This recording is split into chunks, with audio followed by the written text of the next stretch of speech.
Welcome to Hockey Night in New York, where Islanders hockey is always top shelf. Whether you got your start as a Dynasty veteran, a Millbury survivor, or you were born into the Church of Trotz, Hockey Night in New York is your home for all things Isles. Now, here are your eclectic hosts, Sean Cuthbert and Christian Arnold.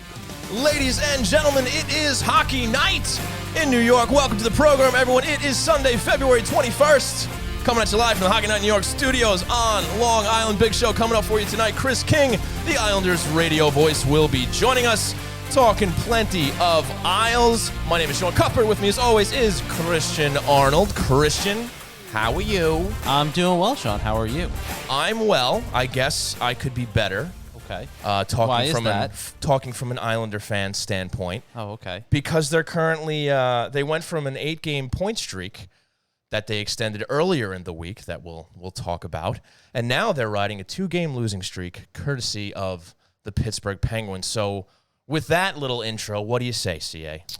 Well, you don't want to introduce our sponsors or anything? I mean, I do. I just wanted to get a little what do you say, CA, but we can do that first. Yeah, sure. Oh, no, I just didn't. It just seemed a little off. You seemed really sad by the 2 losses. So I thought you were out of. I thought you were out of rhythm, and so I just wanted to make sure you were okay. I'm actually a little concerned now. I appreciate that. Are you sure you're okay? I'm okay. Okay. Well, I'll say I'm all right. I will go with what do you say, CA? Well.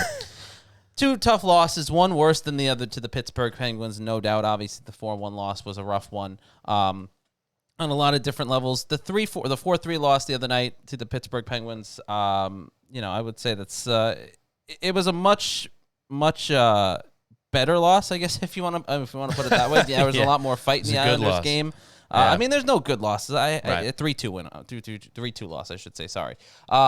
I don't think there's any good or bad loss, but or I shouldn't say I don't think there's any good loss, but I don't think it was as bad as the first one. Obviously, the Islanders were the better team for the most part. The biggest thing was they didn't hit on their opportunities, and that seems to be the common thread here in a lot of these games where the Islanders seem to play somewhat well, or they do play really well, and they still come up on the losing end. You see them not capitalizing on a lot of those opportunities, which we'll talk about a little later in the program. Right, for sure. And now I want to take another opportunity to remind everyone that we are sponsored by Blue Line Deli and Bagels, located at 719 West Jericho Turnpike in Huntington. Head on over for great food, great people, and fantastic service. Make sure you check them out at BlueLineDeli.com for the menu. We're also sponsored by Tide Technology, a voice-over IP company providing phone services for businesses across the country. If you're tired of dealing with long hold times and the impersonal service of companies like Spectrum, Optum, and Verizon, give Tide Technology a call at 516-856-7800 for 3 free months of service. Now, to continue on what you had to say, look, I'm going to be saying this all season because it's just the truth. You can't win them all.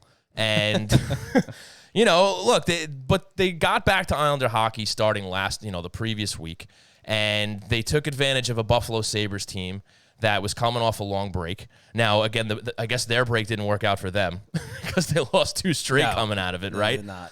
So, though it worked out for New Jersey. They've started to get on a roll a little bit too.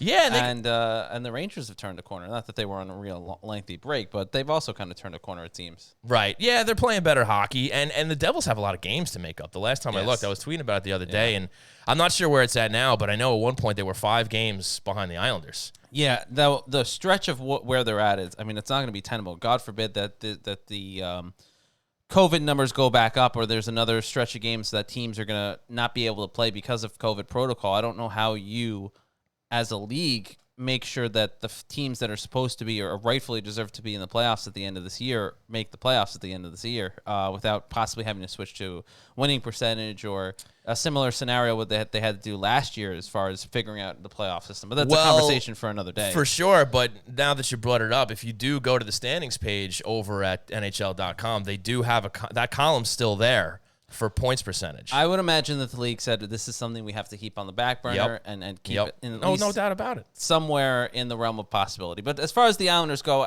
I would say that they've been playing better hockey in that second game against Pittsburgh. It was a tough one for them, not only because that was the Pittsburgh Penguins, and they have seemed to kind of give the Islanders fits this season and last in recent history. Yeah.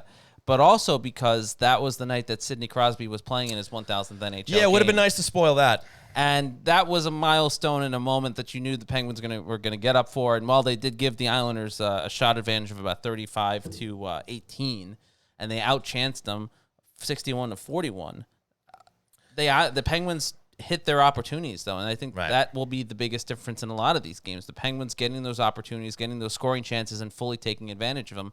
And as far as the Islanders go, we were talking about it before the show, giving up that first goal is never ideal for them. I forget what their record exactly is, but it's a number that when they score the first goal, they're almost unbeatable. But when they give up that first goal, they put themselves in a really, really tough spot. And it's tough to come back as far as being in that hole like that. And the Islanders have struggled to kind of climb back out of it. They've done it in games where they've climbed back out and they maybe gotten themselves a point, or maybe they've made it interesting towards the end. But they've usually it's a tough time for them to get out of those holes when they're down 1-0, 2-0 early in the game and having to climb back out. No, it's true. It's and they've been better previously under Barry Trotz. Even when they go down, They've come back in a lot of games. Maybe not so much this season, but I feel like in seasons prior under Barry Trotz, they've been able to do that. They've been, like you said, they've been struggling with that a little bit more. So yeah, I mean, it seems like this season the key for them is to definitely get out of the gate early and get that first goal. And they didn't do it the first game against Pittsburgh either. You had that giveaway that Brock Nelson committed, right by the net, which ends up in the back of the net. And just like you said, Pittsburgh were kind of taking advantage of these opportunities that they were granted by the Isles, and they just couldn't, kind of get out of their own way trying to come back in those games. And again, last night was a much better showing. You might even say they deserved the win based on the play that they had, but again, they couldn't capitalize on their opportunities, and it's just a game, that you're going to have over the course of a 56 or 82 game season where you outplay the other team, and they just don't find the back of the net. Yeah, no, I agree with you. And, Sean, it's not a game to be too upset about. I know you're very sad about the game, and I can tell by the way you introduced the show. So I want to make sure you're okay. I'm fine. I'm going to be okay. This is apparently an Islanders therapy session, so you can talk about it. That's what we call it anyway. That's what we call it. Yeah, I mean, I do agree with you. Those types of games are going to happen. You're going to have games where you're the better team and you still don't come out on top. I mean, how many times have we seen games that the Islanders have not been the better team and they've won against a tougher opponent or a team that's played a better style of hockey in those 60 minutes than the Islanders did, and they still came away with the win. Yeah, I'll say this. Last night's game kind of reminds me of, back when the team was just more of a struggling team generally, where they would have a lot of games where you'd look at the shots column and they would completely outshoot the other team, outchance. Like if you just looked at the box score, you'd be like, how did they lose this game? And they would do it all the time, but yet they would always end up on the losing side of those games. And so it was kind of a reminder of that for me. Thankfully, it's not nearly as common these days, but it certainly gave me some flashbacks to that. And look, it's still a testament to the fact that they're not finishing as much as they need to be. And we saw more of it during the 8-game point streak, of course, rattling off 5 wins throughout that. And, definitely looking more like themselves. But, and this is probably going to be a key theme for this team, when they struggle. I mean, look, it's only 2 games. It's a shame they're both losses in regulation. And they, it's funny, anytime they create distance between themselves and the Pittsburgh Penguins, it's like, oh, well, why don't you come play us? We'll pull you back up for you. You know what I mean? That's kind of what's happened here. Looking back to the first game where they lost in the shootout, that they were 18 seconds away from taking 2 points and Pittsburgh getting nothing. They end up giving Pittsburgh 2 and only taking 1, and now they've given them 4 more over the course of these last 2 games. And you really hope when you're looking at the end of the season in May that you're not looking at these games and it ends up being a deciding factor between where the Islanders and Penguins fall in the standings. Yeah, I mean, that's always the concern, and I think that's especially concerning now, considering how tight the playoff race is and how tight it's going to be. I mean, just think about it. We're talking about a show a week or two ago when the Islanders were down in the basement, and now they're up top in, the top 4, tied with a ton of teams. So yeah, the fact that the standings can change in the drop of a hat, basically, means that these games will always be something. And that's why Barry Trotz talking about it, heading into it. This is a 4-point game. Everyone understands how important it is. And I don't think a lot of people really understood the concept of a 4-point, 3-point game until this year, because they're really, coaches talked about it in years past and players talked about it. But I feel like this year, more so than any other, it's more pronounced that the meaning of a 4-point, a 3-point game really that's a thing now. Literally every game this season is a 4-point game because you're only playing in division. Right. So there's no throwaway games against the Oilers, in the middle of November, where, you play for, let's say you're in a situation where you approach these games differently. You play for the tie, right? You play for that point to get out of regulation, and then maybe you wait for the shootout to sneak the second point away or something like that. But you can't have that mentality in any of these games because any point that you don't get, you're given directly to a competitor in your division. Oh, 100%. Yeah. And that's what makes it so tough. That's what makes these losses tougher to swallow, I guess, if you're an Islander fan or a player, because those are points that you need and you needed bad. And, could be the separation of a playoff spot or not, especially at the end of this year. So we will certainly see what happens. I think the interesting thing from all this too was I guess some of the reaction from the fan base and the players after the first game against Pittsburgh when you had the hit on Matthew Barzal, the physicality and the kind of bad blood that started to brew at the end of that game, especially after the Matthew Barzal hit, or the hit on Matthew Barzal, I should say, from Mike Matheson, because that certainly raised a lot of eyebrows around here. I think that obviously did not sit well with the Islanders in the first couple hours after the game. I think you saw the tone come down a lot after that because obviously some guys were not thrilled about it. And honestly, in those post-game press conferences, it wasn't those they were spitting mad about the hit on Barzal, but certainly it didn't sit well with them, but they did try and tone things down a little bit afterwards because the focus, once you got to Saturday, was, all right, we need those, like we were talking about, this is a 4-point game. We need the points. We obviously don't like the Penguins. There's, there's a rivalry there, blah, blah, blah, blah, blah. But at the end of the day, the 4 points that you're going to take in this game, the theoretical 4 points that you're going to take in this game, mean a lot more than exacting any sort of revenge on a hit that even Matthew Barzal himself said was more or less on him as well as it was on Matheson. I got to give Barzal some credit there. He took some responsibility for that hit, which is kind of cool. Yeah, I mean, I don't listen. I never played the game, so I can't fully say that this is in fairness. But I don't necessarily know if I agree that the onus was on Barzal. I think Matheson saw where he was, and he was trying to hit him. I don't think it was intended to be a dirty play or intended to hurt anyone. Yeah. I think he just went for a hit and then realized, oh crap, this is a bad spot, and kind of got him in the numbers there, and Barzal went flying headfirst into the boards. Yeah, not you don't want anybody doing that, but definitely not Matt Barzal. No. that's a scary situation. Of all the guys, Matthew Barzal is not the one that you want happening to. At least he ended up all right. Yes. But with that, go ahead. You had a thought. Oh, no, I was just going to, and like I said, and that, you saw Barzal kind of take responsibility, and I think that also kind of toned down the rhetoric a little bit that, people were trying to get into. Indeed. Well, with that, Christian, we got a break for Chris King, the Islanders radio play-by-play voice. I want to thank you all for tuning in to twitch.tv/HockeyNightNY. We're going to take a quick break, and when we get back, we will talk to Chris King.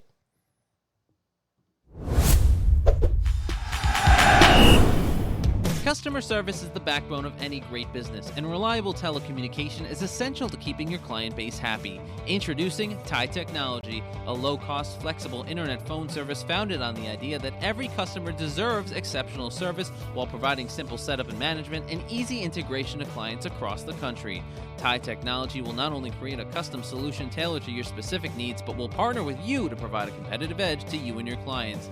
And if you need support, you won't be routed to an automated call center in another country. You'll get a live representative that had a personal hand in building your account. So Islander fans, if your business is looking for a change from companies like Spectrum, Verizon, or Optimum, Tie Technology is offering 3 free months of service for any of its affordable packages. Just call 516-856-7800. That's 516-856-7800. Or visit them on the web at tietechnology.com. That's Tie, T-I-E, technology.com. Tie Technology, the right choice for your internet phone service. The only thing better than a great Long Island deli is a great Long Island deli run by die-hard Islander fans. Blue Line Deli and Bagels, located at 719 West Jericho Turnpike in Huntington, will make any Islander fan feel right at home with its familiar blue and orange theme and Isles decor. Blue Line Deli and Bagels proudly serves Bagel Boss bagels, along with breakfast favorites, hockey-themed heroes, quesadillas, salads, fresh-made smoothies, and much more. So stop on in for delicious food, a clean atmosphere, and a happy staff ready to greet you with friendly service no matter what team you support. Want to place an order for pickup? Call 631-944-3222 or visit BlueLineDeli.com to check out the menu and order online. Blue Line Deli and Bagels, where the great selections will have you saying, yes, yes, yes.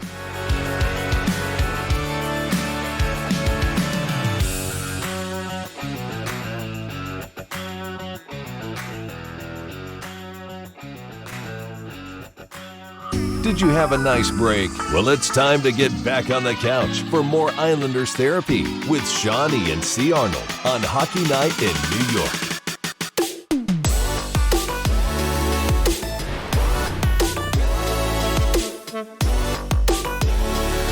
Welcome back to the program, ladies and gentlemen. You are watching Hockey Night in New York on twitch.tv/Hockey Night. And why? Thank you so much for joining us. And joining us on the line right now, brought to you by Tie Technology, is Mr.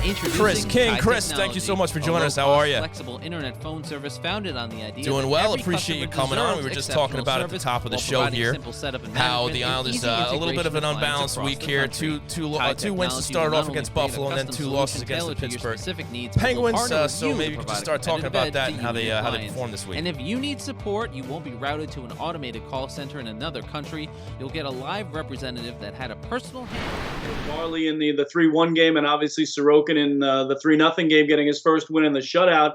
And then, I thought they played good for half the game, the first one in Pittsburgh on Thursday night, and really not the second half. And then, last night, my partner Greg Picker and I talked about it. I think it was the best they played in a loss all year. I mean, they outshot the Penguins 16-4 in the opening period. They outshot them by a 2-1 margin for the entire game. Had all kinds of chances. They were down, they were up, they were down, and it's just a shame they didn't get any point out of it. And that's pretty much what Barry Trotz said afterwards. I felt like we should have got 1 point and maybe even 2. So, certainly tough to start the road trip 2-0 and end it 2-2. But the bright side is, I look at last night. They reunited the top 2 lines. They really were flying both lines.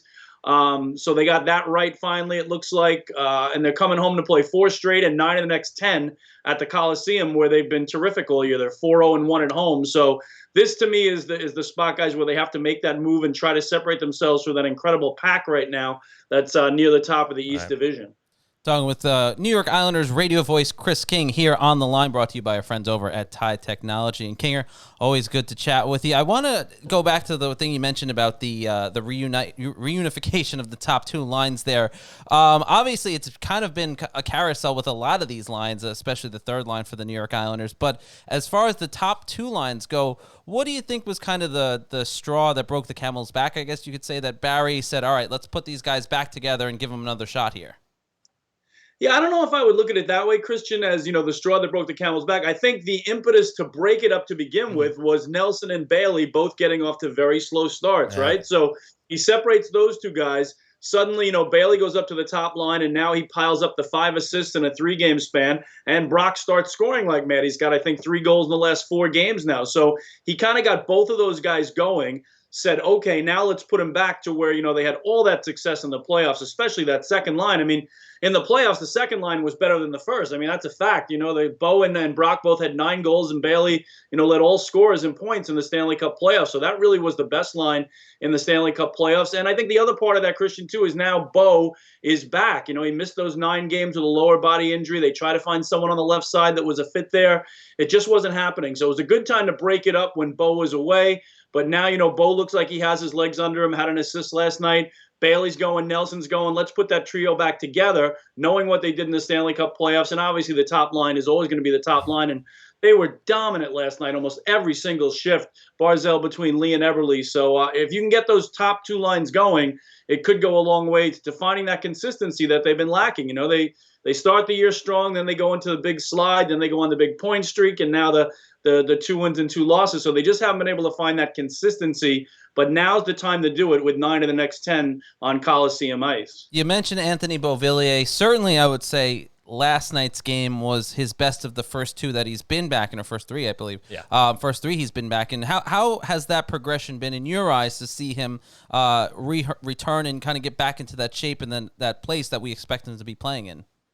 I think that's the key point, Christian. You got to get him back in shape, right? Because, obviously he got off to a slow start. I think he had an assist opening night and then nothing after that. then goes down for those 9 games. It looked like an innocent little play at center ice where, he went down under another player, but 9 games later, he's still not back. So now you get him a couple under his belt. I agree with you. I thought he was absolutely flying last night, and that he loves to play with Brock and Bales. So they just love the speed on that line. Brock's a great finisher.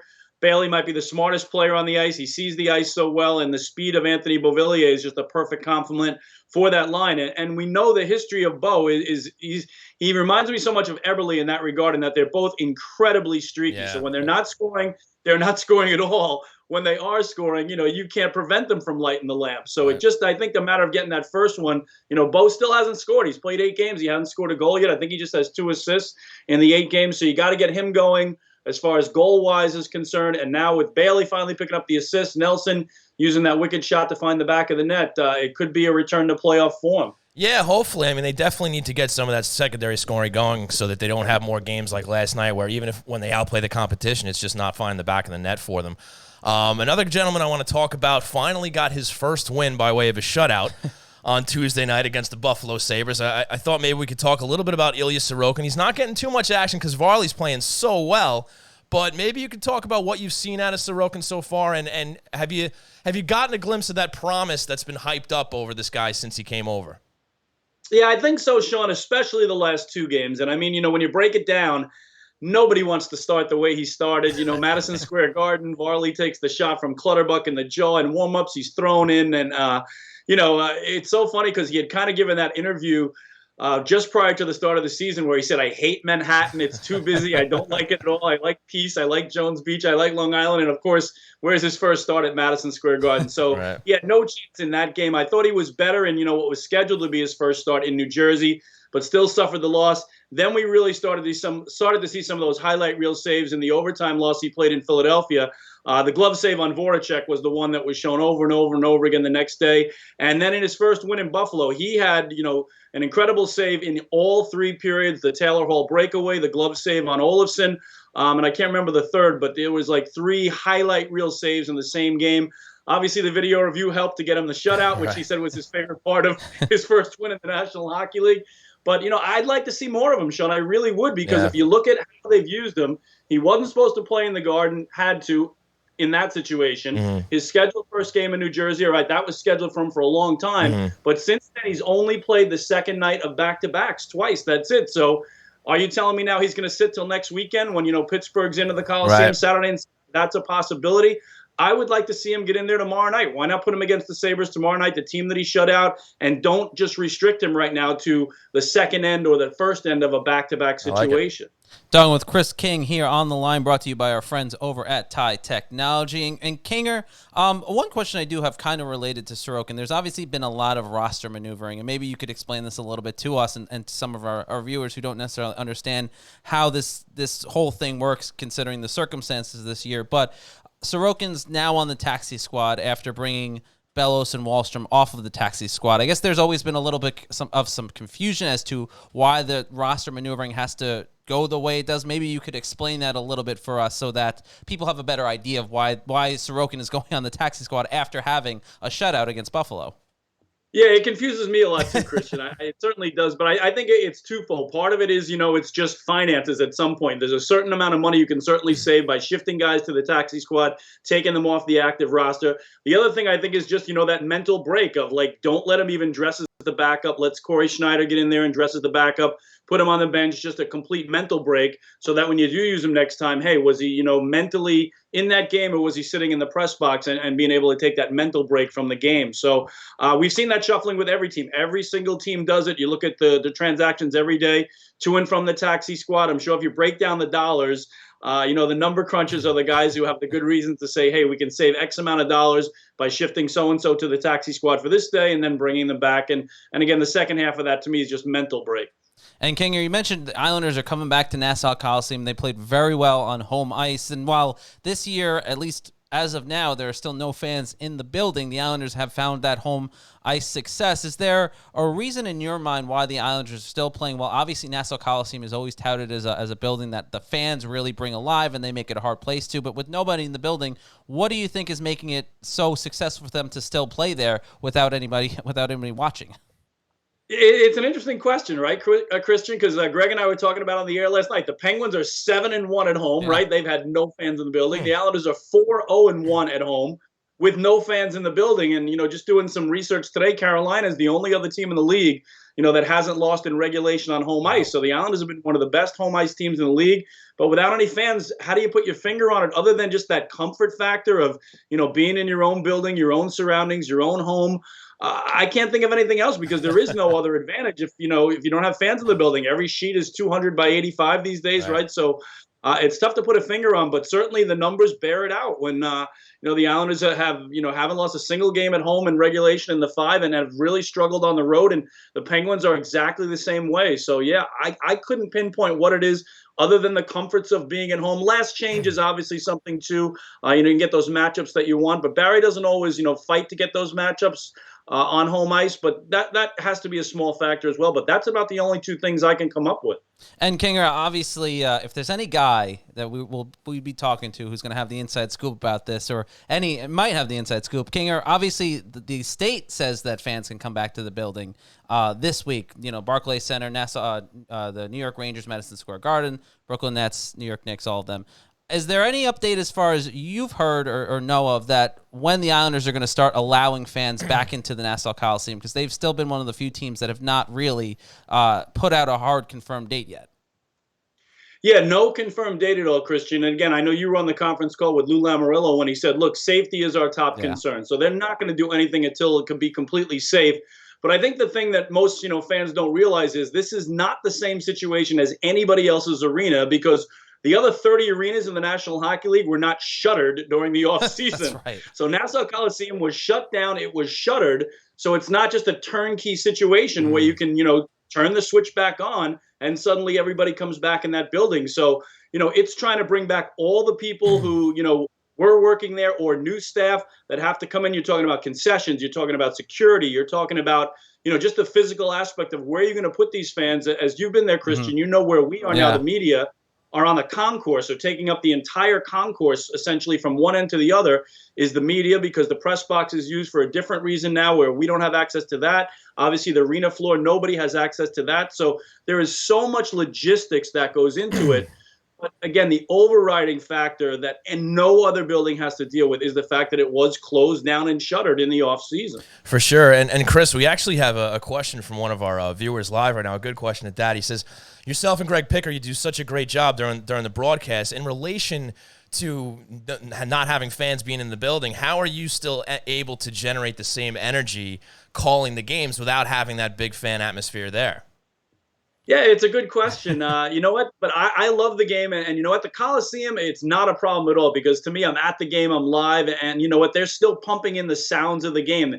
It sounds crazy, but, that synthetic crowd noise, they're not just pumping that into our broadcast. They're pumping that through the PA system in the building. Okay. So the players are hearing, that crowd noise. I'm hearing that crowd noise. And even though I can't see it, I can still hear it. And especially in headphones, it's amplified. So it's a little harder when we're in the studio, which we are for most road games. But yet I give the NHL a lot of credit for amping up the sound of the sticks, the pucks, the whistles, the crowd, the horn noise. And the perfect example is the Coliseum. When a goal is scored, you're hearing that same normal sequence that follows any Islander goal at a home game when the fans are there, including the yes, yes, yes. So it goes through that sequence of, goal music all the way up to the yes, yes, yes. And now you hear that yes, yes, yes as well. So I try to just, focus on what I'm hearing rather than what I'm not seeing. And hopefully soon there'll be fans in the building so that I can see them, as well as hear, that synthetic crowd that replicates what the real crowd would be doing if they were in the building. Right on, right on. And it's become a bit of a theme of this show lately where Christian and I have been talking about Barry Trotz.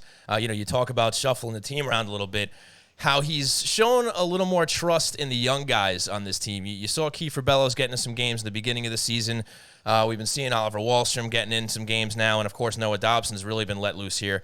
But with Wahlstrom being in there more recently, and I saw a lot of people having good things to say about him in the game last night, maybe you could just speak on how Wahlstrom's looked to you and maybe just the kids at large. Yeah, I think Wahlstrom's best game was last night, Sean. No doubt about it. I mean, he stood out because he was that good. He had 2 grade A scoring chances where, Jari made terrific saves on him. And then I think the one thing more than anything else, it was about 20 seconds to go in the game. First of all, he's out there. down a goal with 20 seconds to go. He's on his own goal line with 20 seconds to go, and he starts saying, I'm not going to say Bobby Bourne-like, but, where here he is, this 20-year-old youngest kid on the team decides, I'm going to take it end to end because we need to get it down the other end and try to tie this game. So that showed me something in his confidence. He's got an incredible release, just a wicked release. They've just got to find a way to get it to him, to use that release and use that wicked shot. And I think once, a next goal comes, obviously he scored in the first goal of his season debut this year. He hasn't scored since. But I think if you can get him a couple more goals, that confidence is going to come. Barry was giving him time on the power play. That certainly can help. Playing with J.G. Pajot, a terrific center who's been on fire goal-wise is going to help. And, the guy on the other side is one of those young guys who, maybe you're going to mix around. We've seen Michael Dal Colle there. We've seen Kiefer Bellows there. And Leo Komarov was back there last night. So they still haven't quite figured out that third line, which, really was the lone question mark coming into the season. Let's face it, 10 forwards were set. Pajot's your third line center. Who's on his wing each side was the question mark coming into the season, and we haven't solved it yet. But I think little by little, Oliver Wahlstrom is kind of, settling into that 11th forward, if you will. And Christian, you remember when Barry told us he'd like to have 3 2/3 line set, right? Maybe only one guy that he'd worry about shuffling in and out every night. Well, I think Oliver's starting to lock up that number 11 position, if you will. And then who's the 12th forward? A battle between the young guys, certainly in Bellows, who had a really tough defensive game Thursday night in Pittsburgh and did not stay in the lineup last night. Michael Dal Colle, who's had, a good game against the Penguins earlier this year, a 2-assist game playing up on that second line when Bo was out. And then the old reliable is Leo Komarov, who you know what you're going to get from him, the grit, the penalty killing ability in particular. Certainly a reason he gets back in the lineup. So they have to decide between Leo or the two kids on the left. But I agree with you, Sean. I think Oliver Wahlstrom has solidified his position, especially coming off what I thought was his best game of the year last night. On the line with us is Islanders radio voice Chris King. As always, the segment is brought to you by our friends over at Tide Technology. And King, your answer almost leads us right into what my next question was going to be. And obviously, Michael Dal Colle suffering a little bit of an injury in that Buffalo Sabres win earlier this week on Tuesday, not playing over the weekend, but when he is able to be back, this is a tough decision now because Michael Dal Colle was playing outstanding for the New York Islanders and really almost, Sean and I were talking about it last week, having a rebirth as far as his Islander career goes. How tougher of a decision is this now between a Leo Komarov and a Michael Dal Colle? And obviously Bellows had a rough game, as you said, but how much tougher now is this decision for Barry Trotz to kind of find those two guys that you're going to slot in and out of the lineup, even with Dal Colle having so much success as of late?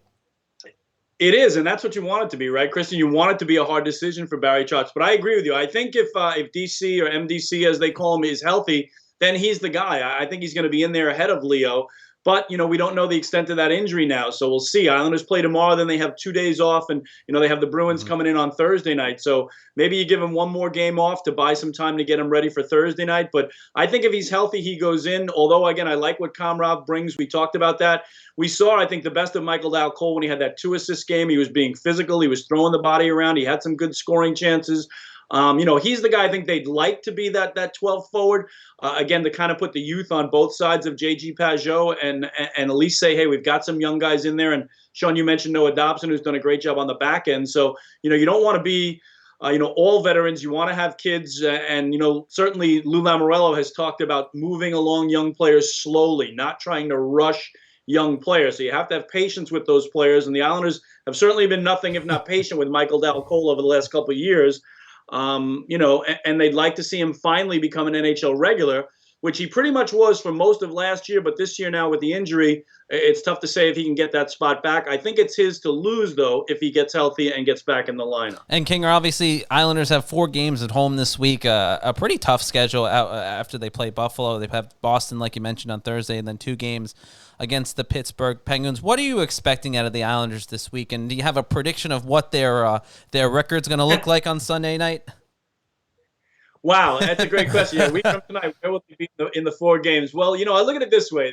They're 2-0 against Buffalo. They're 2-0 against Boston, which is like shocking. Yes. So hopefully they can handle the Sabres. The Bruins have been on a bit of a slide now. It was funny because at one point the Bruins were 10-2-2, and those 2 regulation losses were both to the Islanders. But I know they've lost back-to-back games. They're playing right now out in Tahoe. I think Pasternak scored, and they had the early lead. So if they don't win that one, it would be 3 straight losses. And the Bruins don't play until Thursday, coming off the Tahoe game tonight against the Flyers out in Nevada. So it'll be interesting to see how they respond with all that time off and the flight coming back.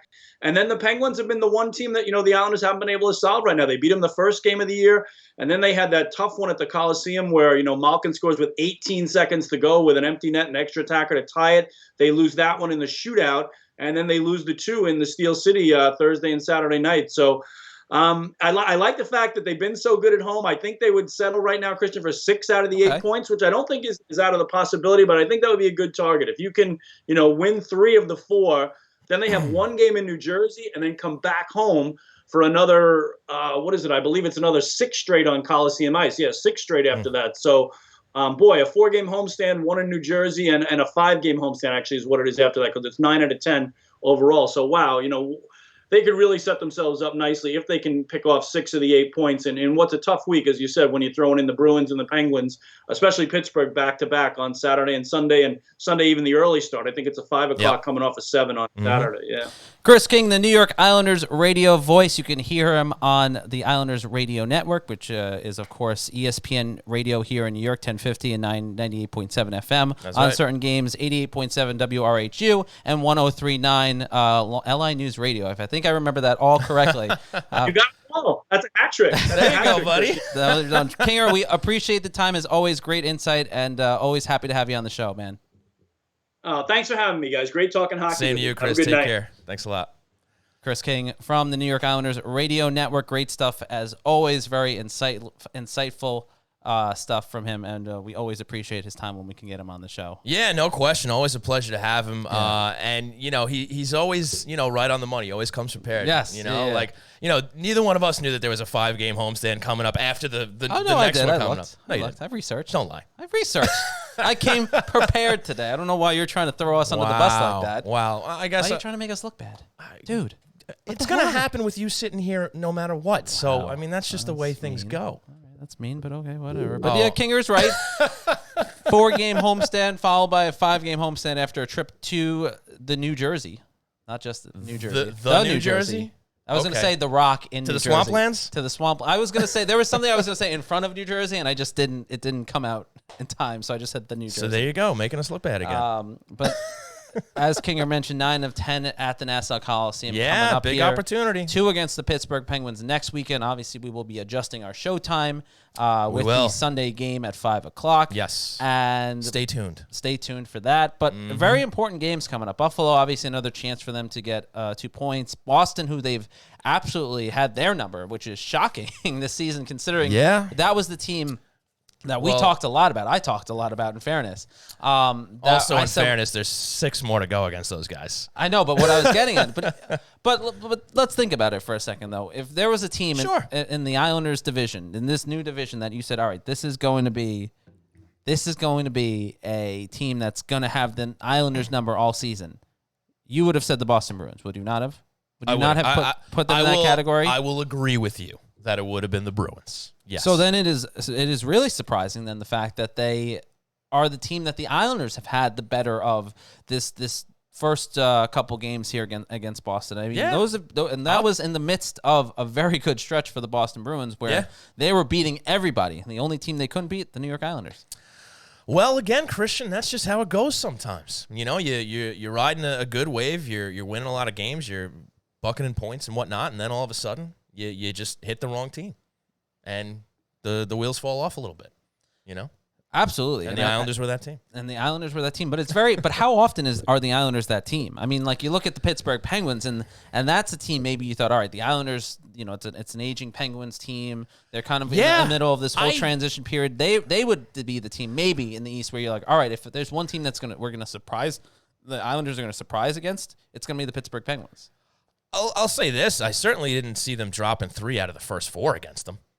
No. I mean, I thought, like you said, I mean, they're an aging team. I don't think they're as tough and out as they had been previously. I think they're on the downswing. Yes, they still have Sidney Crosby. They still have Malkin. They still have Letang. They still have some very, very good players, granted getting a little older.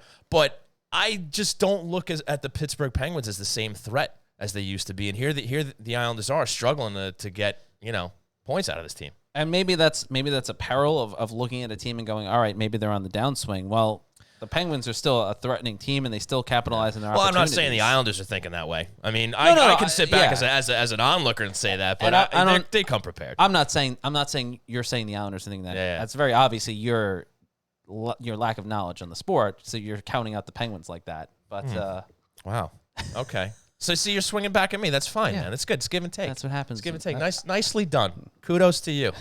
Kudos to you. But I think it continues to be a mistake. And I think there are years I've done the same thing with Pittsburgh or other teams when you go, that's the Penguins. Like, they're getting older. They've traded this guy away, that guy away. This guy's clearly going over the hill, and they still surprise you. I think the Penguins are that team, sort of like the Tom Brady's of hockey, I guess you could almost say, where you can look at them and go, this has got to be the year they fall off, and then they go and win a Super Bowl. In Tom Brady's case, and in the Penguins' case, they always compete. Is where I was going with that. And you do know who Tom Brady is, right? I do. Okay. I can confirm that he's the baseball player, right? Right. He's a pitcher. No, he's not. Oh, okay. Anyway, yeah. Look. This is just how the hockey season goes sometimes. You may look at a team and say, oh, okay, that's going to be an easy 2 points, and then you end up struggling against them. And then you look at another team like the Boston Bruins, you say, all right, wouldn't be surprised if they go down in that one, and then they end up getting 4 out of 4 points so far. Again, talk to me after they play them 6 more times. Right. I mean, I think it's a great way to start against them.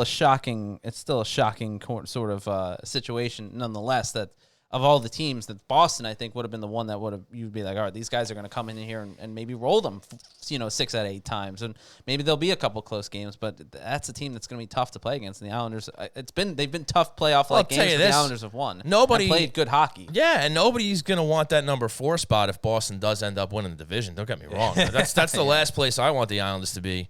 Starting off the playoffs. I mean, granted, you're going to have to go through them. Either way, right? I mean, they got lucky a little bit last year where Tampa Bay took care of that problem for them, but they ended up not being able to get through Tampa. But look, I mean, Boston, like we said, going into the season, they're the class of the division. They'll probably end up number 1, although it's still pretty close. Anything can happen. Yeah. But that would be my expectation. I think you might see the Islanders falling somewhere in that 2-3 spot where they're probably going to end up duking it out against Philadelphia or Washington if they get their act together, or I guess obviously Pittsburgh's in the mix too because the Islanders still give them points. Do you agree with King, or do you think the Islanders take 6 of 8 going through this week? I mean, this is a tough week after Buffalo, and you don't want to even want to count out Buffalo, who somehow if they put together a couple wins. The good thing about Buffalo as far as the Islanders go is that's the team you do look at and say, okay, that's 2 points you got to take, and they've so far taken care of business. I mean, the fact that they were able to bounce them back to back after the Sabres coming off a break. Because remember, we said the break benefited the Islanders. So, we'll say that, hey, Buffalo had a chance to get their act together. Yeah. They were ready to play some hockey. And the Islanders still said, no, we're taking these 4 points. Thank you very much. So, yeah, it's a team you got to beat. So, yeah, I think that's 2 points you got to look at, with this upcoming week. And I don't see them losing again to the Penguins. They've deserved more points out of the games they've gotten so far. I mean, again, I keep going back to that one game, the 18-second game. That was a heartbreaker. They should have had the win in that game. Last night, again, one of the best games that they played, and they still end up not only losing but also in regulation. I just don't see this becoming a trend with the Pittsburgh Penguins. I mean, they still have 4 more games. They could still actually win the season series, even though they've dropped 3 or 4 right now. But just to play devil's advocate in this situation, then the old saying always goes, good teams find ways to win games. Absolutely. How is it then that you have, you have these couple games there where the Islanders are clearly the better team, and yet the Pittsburgh Penguins, who are historically a very storied franchise, especially in the last couple decades with Sidney Crosby on the lineup, that they're finding ways to win? How is it the Islanders are not finding ways to win in these situations where they're the better team and they should be? Yeah, look, I think a lot of that stuff balances out over the course of a long season because no matter how good your team is, you're gonna have losses like that. You're gonna lose to teams you're not supposed to lose to. Right. You're gonna lose to the Buffaloes and the Ottawas. Look what Ottawa did to Toronto. What was that, last week? They were down 5-1. I think they came back and won 6-5. They had no business doing that, but they did. And don't get me wrong, I'm thrilled to see it happen to nobody better than the Toronto Maple Leafs. But but the point is that that's just how it goes, and you're gonna sit there baffled and say, how does that happen? But it just does. That's hockey. That's hockey. Now, granted, maybe I'm speaking a little bit out of my element because I don't really follow any other sports these days anymore. But sounds about right. Right. But, I feel like and you correct me if I'm wrong here, but you can look at maybe leagues like the NBA and you look at certain teams and you just know that they're going to win night in, night out for the most part. Or if they have a certain guy in there, look at what Tom Brady did for the Bucs, right? Did you come back to Tom Brady because it's the only player outside of hockey you can think of? No, but the point is, the most important position in that game, right? Quarterback. They have the best guy in the game come to that team, and then all of a sudden they win a Super Bowl. Were they even going to come close to winning a Super Bowl before he came to that team? I think it's a little more nuanced than that. I think it's Tom Brady plus. I mean, we're getting way away from the hockey talk, but in that situation, it's Tom Brady plus. You had a lot of good coaches on the staff that knew what they were doing and could get the best out of him. Plus, good receivers around him, a good offensive line. I mean, you look at again the Super Bowl. You look at Patrick Mahomes. He didn't have a lot of his offensive line in front of him. He was getting crushed. So I don't necessarily know if that analogy works well enough for where you're going. The point that I'm essentially trying to make is that you want Tom Brady on the Islanders. Yes. Put him on the third line wing, please. No, the point I'm trying to make. Actually, that'd be interesting. I'd like to see him be the. You don't even know if the guy can skate. Yeah, have him power play the quarterback or quarterback the power play. I totally messed that up. That was miserable. I apologize to everyone out there. So again, getting back to the point that I was trying to make is that hockey is such a tougher game in the sense that to be guaranteed victories, to win games, right? You can bring a star like Panarin to a team like the Rangers, and they'll still struggle because I just feel like it's more of a team element with hockey. It's more of a team game. You have 12 forwards, 6 defensemen, and a goaltender, right? You got a bunch of guys out there, and it's not just going to be one guy, whether it's Tom Brady or LeBron James or whatever the case may be, or all of a sudden your win total is going to go up significantly because you're bringing a star. And that's why you see, some of the top teams in this league still losing to some of the bottom feeders because that's hockey. Most games, 9 out of 10 games are close. They're decided by a goal or two, right? Right. And sometimes it just doesn't go your way. Even if, like last night, the Islanders were the better team and had the better performance, they still didn't get the result. I do like that the fact that I posed that little question to you turned into somehow we got into football and basketball and Tom Brady and trying to explain to you I know nothing why the Buccaneers won the Super Bowl other than the fact that they had Tom Brady. This is what happens here on Hockey Night in New York. I was very impressive. Very impressive. Yeah. So, at the end of the day, Sean, I don't know if you actually answered my original question, which was, do you agree that the Islanders will take 6 of 8 this week? That's hilarious. Yes. Okay. Yes, I do. Yes, 6 of 8. 6 of 8 is going to happen. 6 of 8 points. Yeah. Okay. Yeah. Sure. Well, 4 games, 8 points on the line. Right, yeah, no, I got 2 it. 2 points in each game. Well, I don't know if you got it because you're going all over the place, and you didn't answer my question originally. I'm just trying to keep you on your toes. I want to make sure you understand the one concept. of Butch Goring's catchphrases, by the way, on their toes. Always talking about people being on their toes. Toy department. Yeah. Chip and Chase. There's a couple more. We love you, Butch. But I think it's a fair take of what they'll take. I would say maybe they take 5 of 8 points this week. Maybe there's one game that they go into they lose in overtime, and then so they come away with 5 points instead of 6 points. But I'm right there with you guys. Okay, I mean that's relative success. It's still more than half the points. Yes, but look, they were on a roll. They were finally looking like more of a complete team. They were getting some secondary scoring. We're starting to see more numbers out of Brock Nelson now. Josh Bailey's throwing the assists in there, like Chris King said during the interview. It's just a matter of getting that on a more consistent basis. It's just Bo's got to get going. He's back, talking about how he's looking good, and he's streaky, and damn, he sure is. Yes. But he's a guy who they got to get going too, because again, like you can't put everything on Anders Lee and Matt Barzal, and right now Jordan Eberle as well, who's still going, which is great. You just can't put it all on their shoulders every night. So whether it's Pajot, who's also going now, whether it's him, whether it's Nelson, whether it's Bailey, those guys got to get in the mix. They got to get more involved. They need to get more points out of their defense too. Ryan Pulock doesn't have a goal yet. He's only got 6 assists. Noah Dobson is the points leader right now, which is great for him. Right. But going into this season, you didn't think that was going to be the case. No, it should be Ryan Pulock. It should be. And it's not. Your top 2 defensive pair, it should be one of those guys, especially with the hard shot that they both have. The time usually they get on the special teams units, so it is a little bit surprising. Yeah. So, look, it's still not a perfect body of work yet. But they're playing better. I agree with you. And I think at the end of the day, I was posing the question because more or less I wanted to at least see you defend your point. But I agree with you in the sense that Saturday's loss, and I said at the top of the show, Saturday's loss wasn't that bad. And as far as performances go, you can't be mad at what happened. You can be upset the Islanders lost, and you clearly are, Sean. You've been devastated the whole show. And you can be upset about it. But you can also look at that game and go, they played very well. They played much better than the Pittsburgh Penguins. And unfortunately, like you said, that's hockey sometimes. It's just the way the puck bounces. And to some of our listeners' points who've been commenting in the chat room, they also haven't been capitalizing on some of their opportunities. And that's a huge issue as well. Yeah, Brock had a breakaway the other night. Right. That didn't go the right way. Right. Yeah, I mean. So there are little things that change the course of games. Those little opportunities are changing the course of the games for the Islanders, despite being the better team, despite playing really well, despite getting a lot of shots on net in that Saturday game.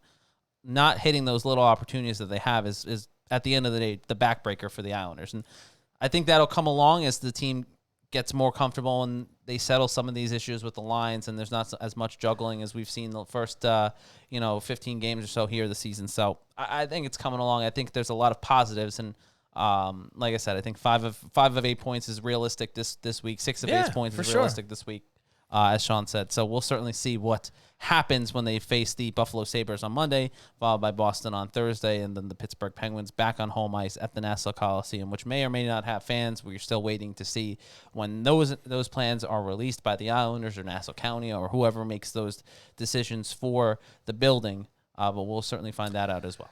Yeah, and just to kind of put the period on this point here, is just look. I think that the New York Islanders are a good enough team now where you should be able to go into pretty much any week and expect them to get more points than not out of the games that they're playing. I mean, and that should be the expectation. That's where they're at right now in this league and in this division. So I mean, unless you're playing Boston all 4 times, maybe recalculate a little bit there, but yeah, they're a good enough team where they should be able to look down the pike, look down the schedule and say, yeah, we should and need to be taking more points than not.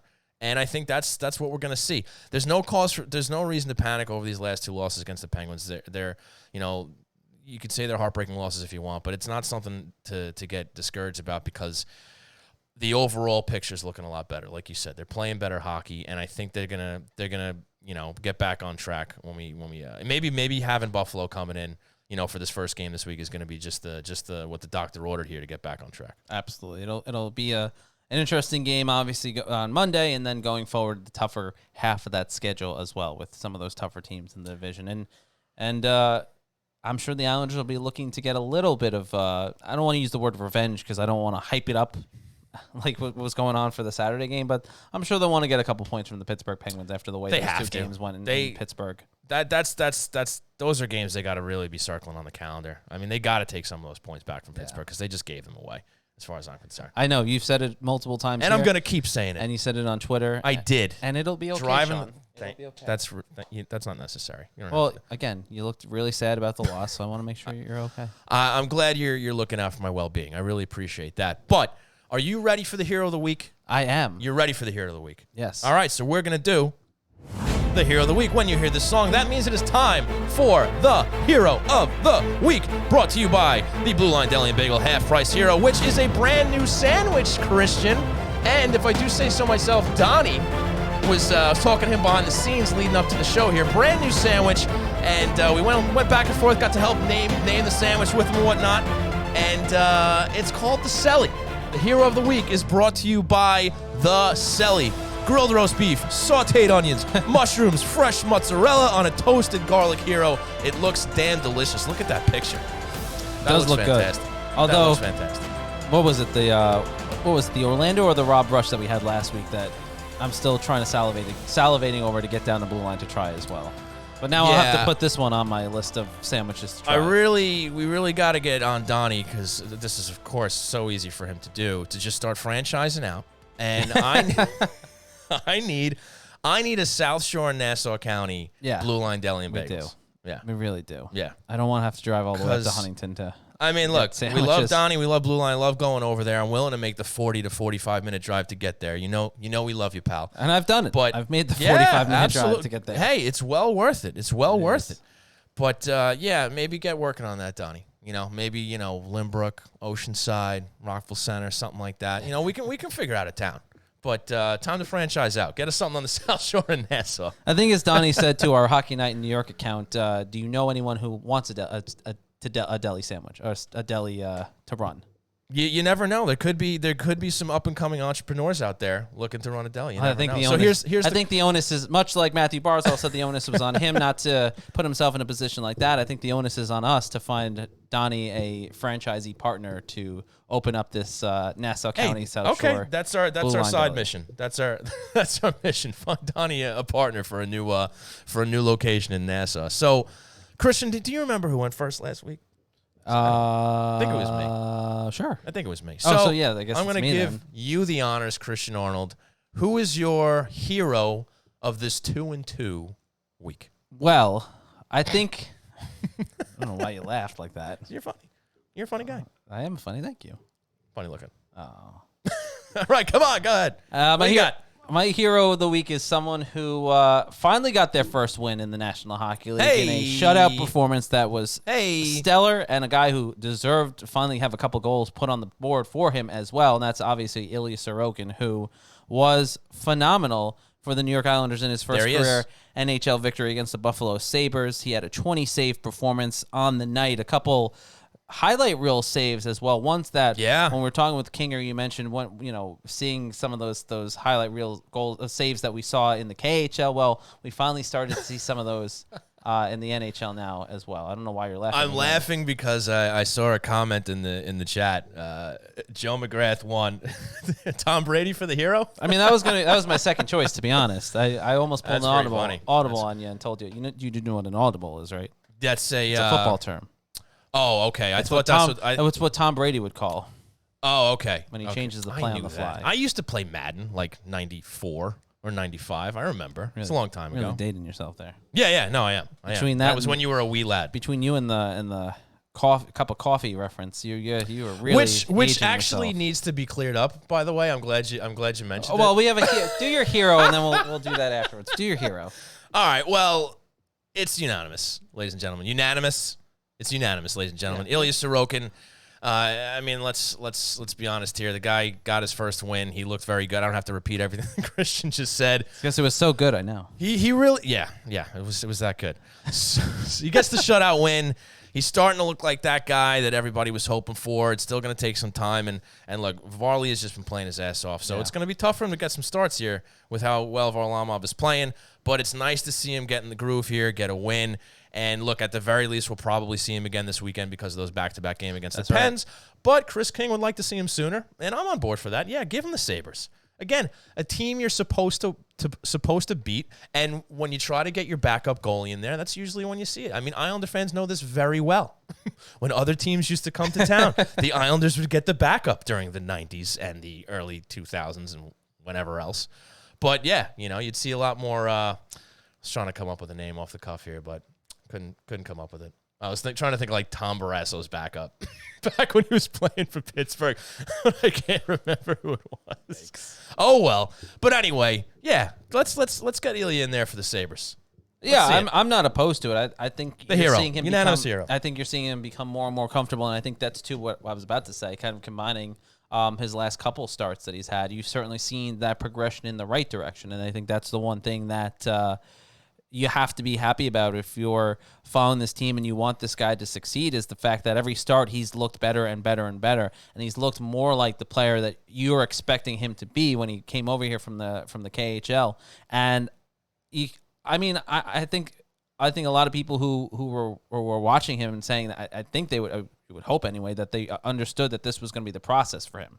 That you're not going to throw a kid that's been playing in the KHL under entirely different circumstances, different rink size, different style of play sometimes. The pace of play is much different there. Mm-hmm. And then throw him into North America, and he's going to be, the next, Patrick Waugh or someone that, a future Hall of Famer in game one. It's just not going to happen. It wasn't realistic, and I don't think it was fair to have those expectations on him. I think a lot of people understood that. Obviously, you have the people sometimes that don't necessarily get that and, think he's a bust right off the bat or whatever the case may be. But I think a lot of people, a majority of Islander fans understood the situation that he was coming into, and they're willing to give him the patience and the opportunity that he deserves to grow into that role. And I think he's doing it. Like I said, you're seeing him grow and grow and grow every game he's played in. He's looked more comfortable. He's looked more natural. His motion laterally has looked a lot more natural, and he's making those stops that you want him to make, and he's giving the team an opportunity to win. You can clearly say that in the loss to Philadelphia, and you can obviously say that in his first win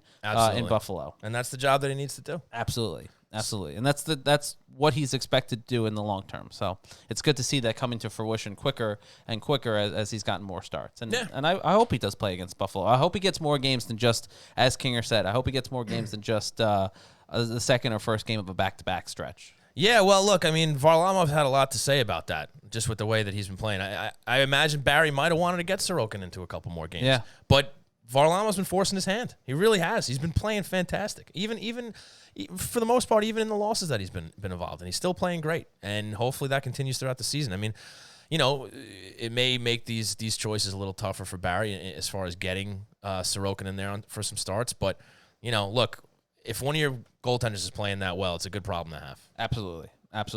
You can't complain about a guy playing well at this point, and you need points, and this is the year you need both of these guys to step up. And now, too, for the Islanders, you know that you have two goaltenders you can kind of throw in there are going to give you opportunities to win. Barry Trotz has to feel a little bit more comfortable now putting Sorokin in a spot where maybe he wouldn't have earlier in the year. And obviously knowing Varlamov is your number one and he's giving you the same performance night in and night out is obviously is a good thing for the Islanders. It is a good thing. But I do want to revisit this whole cup of coffee thing that you're trying to spring on me all of a sudden again. But those were the heroes of the week. Yes, that was the hero of the week. Ilya Sorokin, brought to you by the Blue Line Deli and Bagel half-price hero brand new sandwich, the Selly, with grilled roast beef, sautéed onion, mushrooms, fresh mozzarella on a toasted garlic hero. That will be half price starting tomorrow through next week when we will announce a new hero. Yes, so T-Boyle13, who's in the chat right now, says he's going to Blue Line this week. Is that right? Get the Selly. Mention Hockey Night New York. And you get half off there you go. The sandwich. All right, so let's bring it back to the main screen here. And yeah, a little more clarity on the cup of coffee. So okay. So I believe I described it as just an opportunity, but that's only half of it. It's when you get an opportunity, you get a young guy, right? Noah Dobson, he gets called up. He maybe gets in a game or two, and then he goes back. Right. So the cup of coffee is literally just that short little serving of playing, right? You're just coming up for a cup of coffee, where he came in, he played 2 games, and then they sent him back. That's the cup of coffee. It's not just getting the chance to play. And I left that out when we talked about it. Regardless, I don't know why we're still talking about this, but we are. Regardless, I don't think that changes Molly's answer when she said she still had never heard the phrase used, and so I don't know. You and B Comp are still old. It's fine.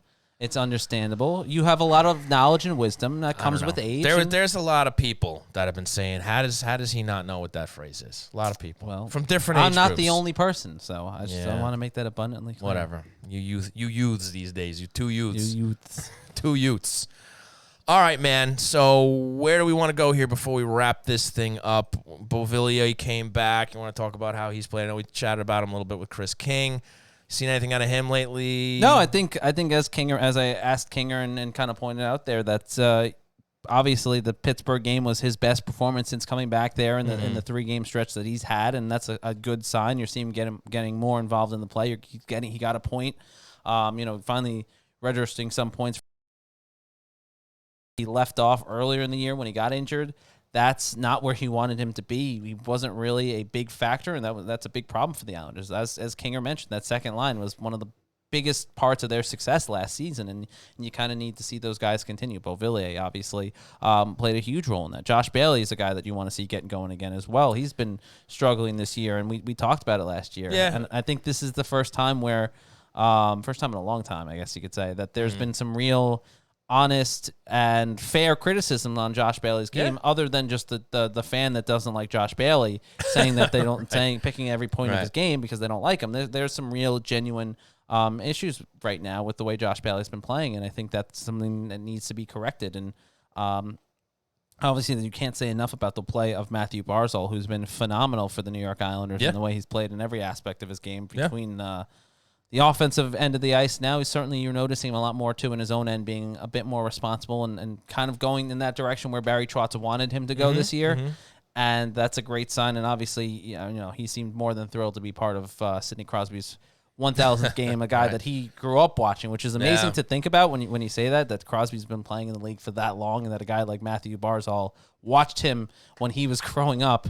and now is on the same ice surface as him, playing against him. So things starting to come full circle. So that was a nice moment as well for Barzal, who was able to be a part of that. Obviously, I'm sure he would have liked to spoil that moment a little bit more with the Islanders, but I'm sure that was a pretty nice touch for him to be part of a situation for a guy that he's watched his entire career. Yeah, and you got Anders Lee still rolling, Eberle still rolling. They both got 7 goals.